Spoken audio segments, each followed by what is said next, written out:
video kali ini kami akan ngebahas tentang sistem syaraf otonom.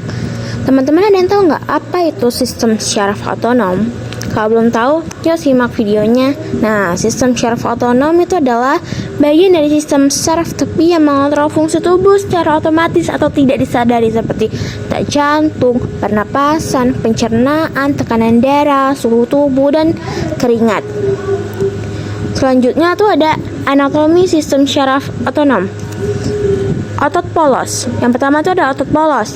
Sistem syaraf otonom ini terbagi menjadi dua bagian, yaitu simpatis dan parasimpatis.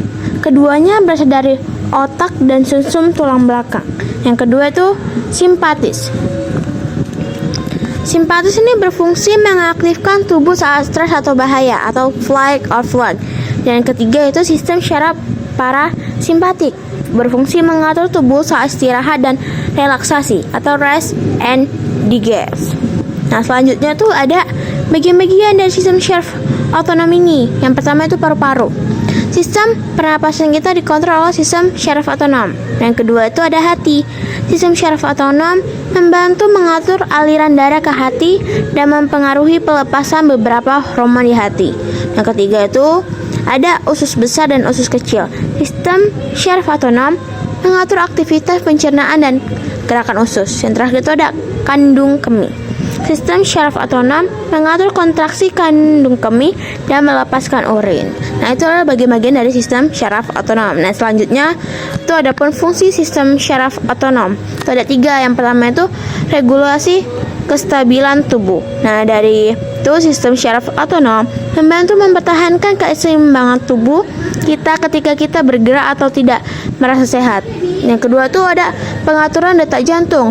Sistem syaraf otonom membantu mempertahankan ritme detak jantung yang sehat. Yang terakhir itu ada pencernaan makanan. Sistem syaraf otonom mengatur aktivitas pencernaan dan mempertahankan kesehatan sistem pencernaan kita. Nah, selanjutnya klasifikasi sistem saraf otonom. Yang pertama itu ada simpatis. Nah, simpatis ini meningkatkan tekanan darah, melebarkan bronkus, meningkatkan suhu tubuh, dan mempercepat detak jantung. Yang kedua, parasimpatis, yaitu mengecilkan bronkus, menurunkan tekanan darah, memperlambat detak jantung, dan meningkatkan aktivitas pencernaan. Nah, selanjutnya aktivitas parasimpatis sistem saraf otonom. Nah, yang pertama itu dijalankan saat tubuh dalam kondisi istirahat atau makan. Nah, ketika kita dalam kondisi rileks, bagian parasimpatis sistem saraf otonom bersikeras meregenerasi tubuh dan memberantas inflamasi tubuh.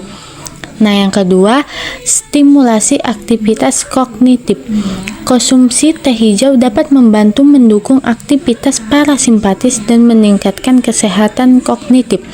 Dan yang ketiga, manfaat meditasi. Meditasi dapat membantu memicu respon parasimpatis tubuh dan mengurangi stres serta meredakan banyak gejala yang terkait stres. Nah, selanjutnya itu ada gangguan pada sistem saraf otonom dan pengobatannya. Yang pertama itu ada neuropati otonom. Nah, neuropati otonom adalah kondisi ketika saraf di sistem saraf otonom terganggu. Nah, pengobatannya meliputi bantuan medis, obat-obatan, dan terapi gaya hidup. Nah, yang kedua itu ada sindrom postural cognidia.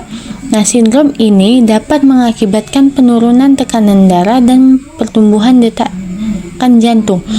Pengobatannya itu meliputi penyesuaian diet, obat-obatan, dan olahraga rutin. Dan yang ketiga itu ada disfagia otonom. Nah, disfagia otonom terjadi ketika seseorang tidak dapat menelan. Nah, pengobatannya itu meliputi perubahan diet, peregangan otot, dan terapi bicara pada pasien.